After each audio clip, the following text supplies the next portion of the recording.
પ્રભારી રઘુ શર્માનું મોટું નિવેદન. કોંગ્રેસ પ્રભારી રઘુ શર્માના ભાજપ પર પ્રહાર. ભાજપ રાજમાં ગુજરાત બહારથી આવતા લોકો ભયમાં જીવે છે.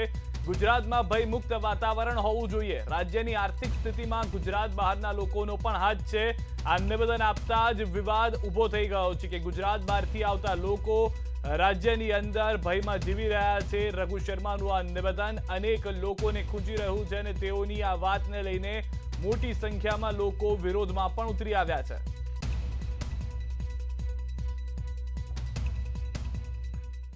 या हमारे दूसरे प्रांतों से जो लोग रह रहे हैं यहाँ, उनके मन में ये भय क्यों है? क्योंकि अगर वो यहाँ आजीविका कमा रहे हैं, गुजरात की इकोनॉमी में योगदान दे रहे हैं, तो एक भयमुक्त वातावरण तो उनको मिलना चाहिए. अनफॉर्चुनेटली वो मिल नहीं रहा है. और जिस ढंग से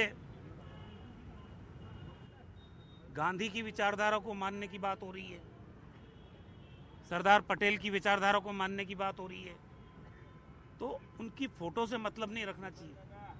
उनके विचारों को अगर आप आत्मसात करोगे तो ही सही मायने में फिर देश में ये भय का वातावरण भी दूर होगा.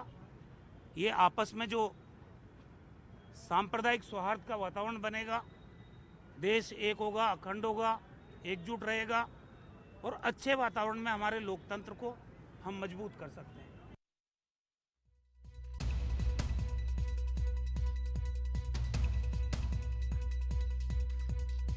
શર્મા ગુજરાતના લોકોની માફી માંગે. પરપ્રાંતિયોને ગુજરાતમાં રોટલો અને ઓટલો મળે છે. પાટીલનું આ નિવેદન છે. સાથે જ પાટીલે કહ્યું છે કે રઘુ શર્માનું આ નિવેદન ગુજરાતનું અપમાન કરનારું છે.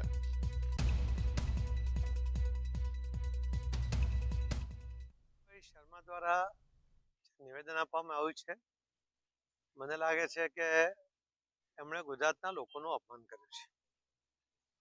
કેમ કે એમને કદાચ જાણકારી નહીં હશે, પણ ગુજરાતની અંદર આખા દેશમાં સૌથી વધુ અલગ અલગ રાજ્યના લોકો રહે છે. એ ઇન્ડસ્ટ્રીયલ પીસ હોવાને કારણે અહીંયા આવવા માટે એ ઈચ્છા રાખે છે. અહીં એમને સહજતાથી રોટલો અને ઓટલો બંને મળી જાય છે. આ તરફ રઘુ શર્મા પર જીતુ વાઘાણીએ પ્રહાર કર્યા છે. પરપ્રાંતિયોમાં ભાગલા પાડવાનું પાપ કોંગ્રેસ કરી રહી છે. ગુજરાતમાં પરપ્રાંતિયો પરિવાર તરીકે રહે છે અને તેને લઈને કોંગ્રેસ રાજકારણ કરે છે.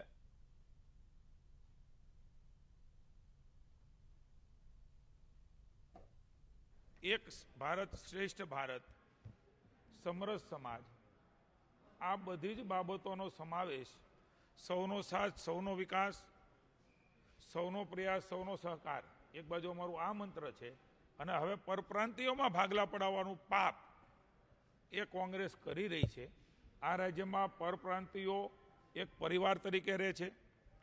આ રાજ્યમાં સૌથી વધારે રોજગારી એ પરપ્રાંતિયોને ગુજરાતમાં આપી રહ્યા છે. કોરોનાની મહામારીમાં આ રાજ્યમાંથી પરપ્રાંતિયો પોતાના વતનમાં પહોંચે એના માટેના રાજ્ય સરકારના અને દેશના પ્રયાસો રેકોર્ડ ઉપર છે. તો ગુજરાત સરકારના મંત્રી પ્રદીપ પરમારનો પલટવાર. રઘુ શર્મા માનસિક બીમાર, અસરવાબ સિવિલમાં આવે તો સારવાર કરી આપીશું તેવી વાત પ્રદીપ પરમારે કરી છે.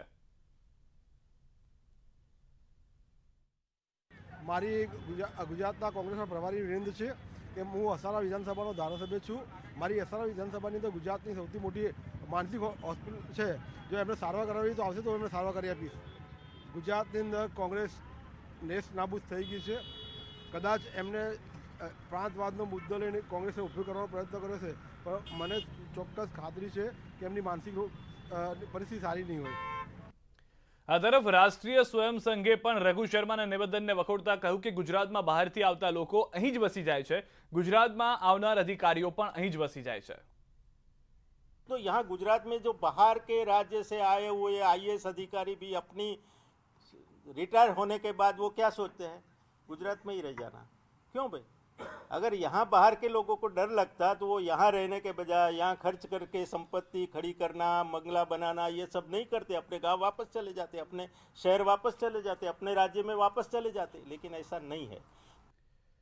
તો હવે આજે મુદ્દો ચર્ચામાં આવ્યો છે. ન્યૂઝ 18 સંવાદદાતા સંજય ટાંક અમારી સાથે છે અને રાજસ્થાનના જ્યારે હેલ્થ મિનિસ્ટર અને પ્રદેશ કોંગ્રેસના પ્રભારી એવું કહેતા હોય કે ગુજરાતમાં પરપ્રાંતીય સેફ નથી અથવા સુરક્ષિત નથી. સંજય, રાજસ્થાનથી આવતા લોકો આપની સાથે છે કે જેઓ ગુજરાતમાં આવ્યા છે, વસી ગયા છે. શું છે તેમનો મત? શું તેઓ ભયભીત થઈને ગુજરાતમાં વસી રહ્યા છે કે પછી તેઓ પોતાની રોજીરોટી કમાવા ગુજરાતમાં છે અને તેમના પરિવાર સાથે લાંબા સમયથી ગુજરાતમાં છે?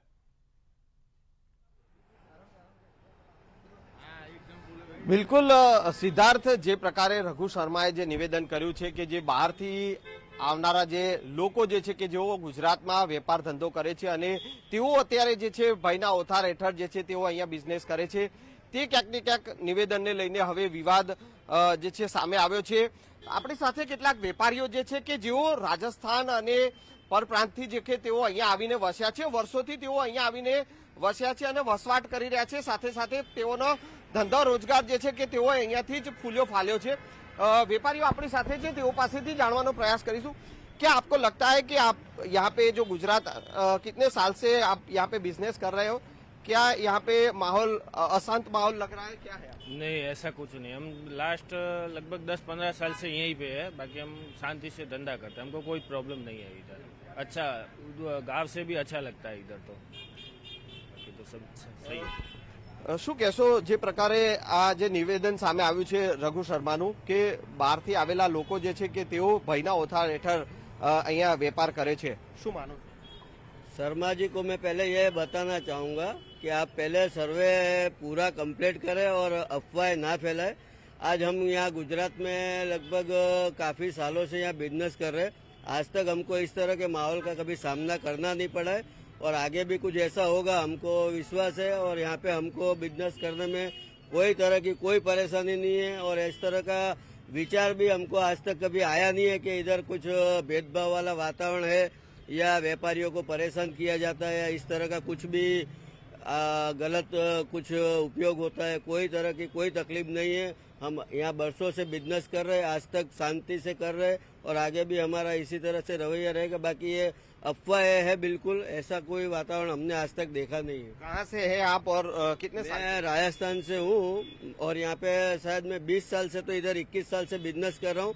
आज तक मैंने कभी इस तरह का माहौल नहीं देखा. और मेरी एक शॉप सिटी में भी है जिसको 100 साल हो गया है यहाँ पर और वो आज भी शॉप चालू है, कंटिन्यू है. कभी इस तरह का हमको कभी कोई व्यापारियों को परेशानी आज तक हुई नहीं है. सिद्धार्थ, अन्य व्यापारी पण छे अपने साथ. आप कहाँ से है और कितने साल से यहाँ पे बिजनेस कर रहे हैं? राजस्थान से सिरोही से हूँ. यहाँ से मेरे को भी 18 साल हो गया है. अभी तक आज तक मैंने नहीं देखा कि यहाँ हमको कोई परेशानी हुई हो. कभी भी जरूरत पड़ी है तो यहाँ के लोगों ने हमको सपोर्ट किया है. यहाँ आके अब इतना प्रगति किया, दुकान किया, घर किया, सब यहाँ आके हमने किया हुआ है. आज तक कभी यहाँ पे हमको कोई दिक्कत नहीं हुई है. શું કહેશો, જે પ્રકારે આ નિવેદન સામે આવ્યું છે રઘુ શર્માનું, કઈ રીતે જુઓ છો આખું આ નિવેદન અને આ રીતે કે જે અહીંયા બહારથી આવેલા લોકોને અહીંયા પરેશાન છે અને ભયના ઓથાર હેઠળ તેઓ ધંધો કરી રહ્યા છે? માત્ર પોલિટિક્સ રમવા માટે થઈને જ આવું એક નિવેદન કરવામાં આવેલું છે.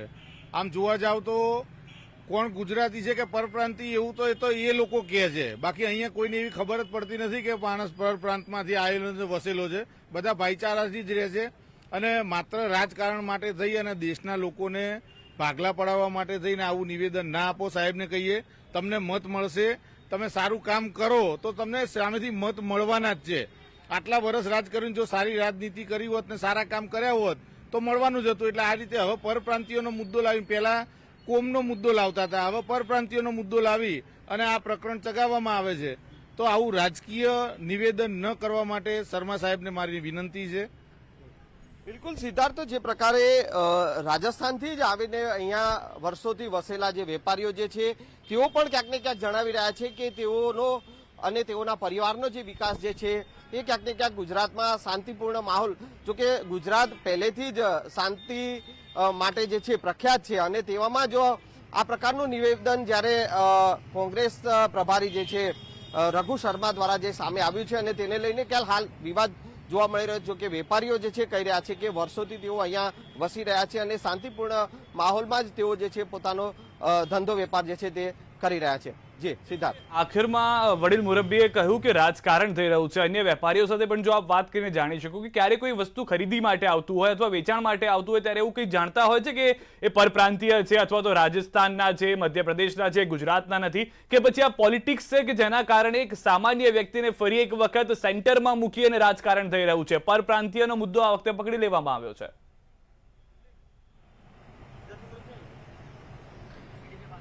बिल्कुल सिद्धार्थ जी छे व्यापारियों छे तेओ पासेथी ज जाणीशुं क्या कहेंगे जिस प्रकार से आपके यहाँ जो खरीदार आता है तो आप पहले ये जानते हैं कि वो गुजराती है या फिर आपके जिले से है या आपके स्टेट से है कि फिर ऐसे ही आपका बिजनेस? हम व्यापारी लोगों के दिमाग में ये सब चीजें आज तक न कभी आई है। हमारे यहाँ कस्टमर जो भी आता है हम उसको भगवान का दर्जा देते हैं और वो हमारे से अच्छी तरह से आता है, व्यवहार करता है।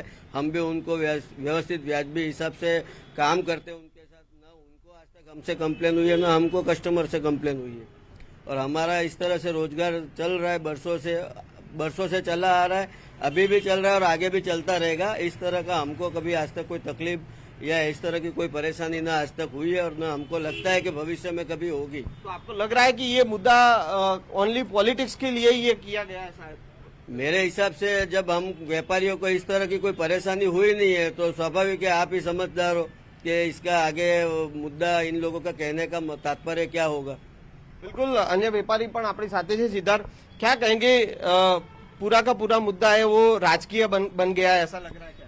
इसमें ये तो सब बनावटी बातें हैं भैया। बाकी ऐसा कुछ यहाँ होता तो पब्लिक भी दिखती, रोड पे होते, सब पता चलता सबको। अभी कभी किसी को सैलरी नहीं मिलती है तो रोड पे हड़ताल करते हैं। हमको दिक्कत होती तो हम भी हमारे समाज के इकट्ठा करते। अभी ऐसा कुछ है ही नहीं, किसी को तकलीफ ही नहीं हमको, तो क्या लेना, फिर हमको भी परेशान होना पड़ता है। ऐसा हमारे नाम से बिना फालतू के ये अफवाह मत उड़ाओ, ये सब तुम्हारे राजनीति के लिए बिना फालतू की बातें है सब। क्या इलेक्शन આવી રહ્યું છે 2022 માં અને એના કારણે ક્યાંક ને ક્યાંક જે છે હવે રઘુ શર્માએ આ મુદ્દો ક્યાંક ને ક્યાંક પરપ્રાંતનો સામે લાવ્યા હોય લાગે? હા, એ તો પબ્લિક ઘણી સમજદાર છે, વેપારીઓ સમજદાર છે અને ગુજરાતમાં વસનાર દરેક વ્યક્તિને એવી ખબર છે કે જે શાંતિ અહીંયા છે એવી આજે ક્યાંય નથી અને ગુજરાત એક મોડલ છે આમ જોવા જાવ તો કે જે શાંતિ અને એના લીધે એટલો ધંધો રોજગાર વધ્યો છે અને આ બધા માટે અત્યારે માત્ર મેં કહ્યું એમ કે મત મેળવવા માટે થઈ અને આવું પોલિટિક્સ ના રમો અને એમાં ભાગલા પડાવવાનું ના કરો સાહેબ। आपको भी लगता है ये पॉलिटिक्स ही है शायद? जी मैं भी यही सोचता हूँ कि पॉलिटिक्स ही चल रहा है। बहुत सारे राज्य हैं जहाँ पे ऑलरेडी प्रांत और परप्रांतीय का मुद्दा चल रहा है, लेकिन गुजरात में आज तक कोई ऐसी तकलीफ खड़ी हुई नहीं है, बराबर। और ये पूरा मुद्दा उठाने का एकमात्र राजकारण का ही पॉइंट है। बिल्कुल, तो सिद्धार्थ जे छे वेपारीओ पण मानी रह्या छे के शांतिपूर्ण रीते तेओ वर्षोथी अहींया ज्यारे पोतानो धंधो रोजगार करी रह्या छे त्यारे अत्यारे जे आ मुद्दो जे छे जे सामे लाववानुं एकमात्र कारण जे छे के ते क्यांक ने क्यांक जे छे ते राजकारण छे अने वेपारीओ पण मानी रह्या छे के राजकारणीओए पण आवा मुद्दाने लईने क्यांक ने क्यांक आ विवाद करवो ना जोईए। जी संजय, आप हमारे साथ जोड़ाया रहेजो। हालमां रघु शर्मानुं आ निवेदन के जेना कारणे आ सौथी वधारे लोकोमां रोष छे के केम राजकारणना कारणे एक सामान्य व्यक्तिने मुद्दो बनाववामां आवी रह्यो छे के जे सामान्य व्यक्ति भले गुजरातमांथी नथी परंतु राजस्थान, मध्यप्रदेश, महाराष्ट्र के देशना कोई पण खूणामांथी गुजरातमां आवीने काम करे छे। प्रतिक्रिया पण संभळावी। कोई व्यक्ति आमां कोई पार्टीनो नथी। जे संजय जेनी जोडे वात करी रह्या हता तमाम लोको एक सामान्य व्यक्ति छे के जे 10, 15, 20 वर्षथी राज्यमां आवीने धंधो करी रह्या छे अने तेओनुं कहेवुं छे के आ वात फक्त राजकारण पूरती छे। तेओए आवो अनुभव क्यारे नथी कर्यो। आओ सांभळीए शुं कह्युं हतुं। या हमारे दूसरे प्रांतों से जो लोग रह रहे हैं यहाँ, उनके मन में ये भय क्यों है?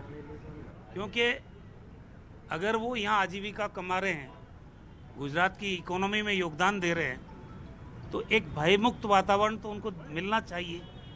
अनफॉर्चुनेटली वो मिल नहीं रहा है। वो जिस ढंग से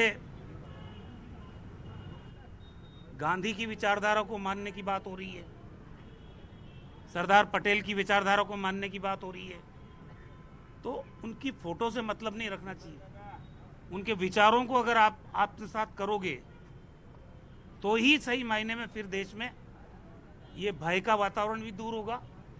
ये आपस में जो सांप्रदायिक सौहार्द का वातावरण बनेगा, देश एक होगा, अखंड होगा, एकजुट रहेगा, और अच्छे वातावरण में हमारे लोकतंत्र को हम मजबूत कर सकते हैं। तो आज निवेदन